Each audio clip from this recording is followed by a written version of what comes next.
बनबा का बोला हमार कौन जिला घर हो लागेला रंगदार है बाबू। बॉयफ्रेंड बनबा का बोला हमार कौन जिला घर हो लागेला रंगदार। सुना तनी की तहरे नाम से बड़का बड़का कांड होला। अरे पहिला बेलू होगा सहिना लइकिन के डिमांड होला। भाई मुजफ्फरपुर के लइका ब्रांड होला। सहिना लइकिन के डिमांड होला। भाई मुजफ्फरपुर के लइका ब्रांड होला। हम जाना तनी बतावे के जरूरत है के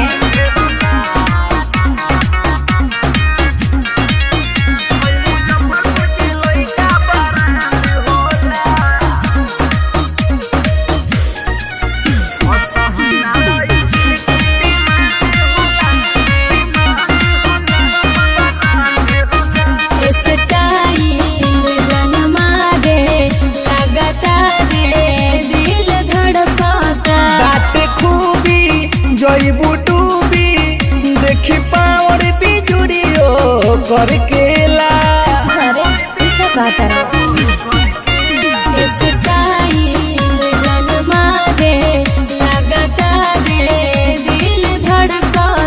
बात खूबी जयबू डूबी देखी पावर बिजुड़ियो करकेला। भीतर से बड़ा खून खार जता दे ऊपर से वो तने बड़ा भोला। रे सहिना लइकिन के डिमांड होला। भाई मुजफ्फरपुर के लइका ब्रांड होला। सहिना लइकिन के डिमांड होला। भाई मुजफ्फरपुर के लइका ब्रांड होला। अरे ढेर मत फेंका।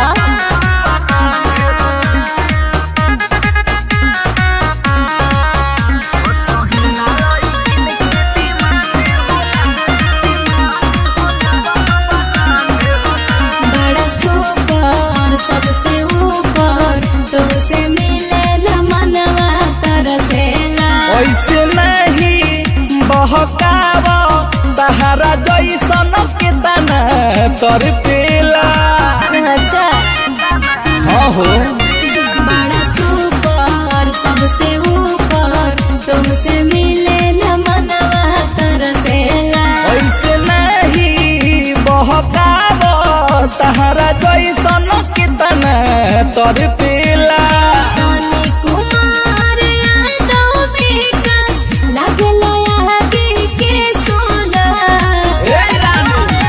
सहिना लइकिन के डिमांड होला।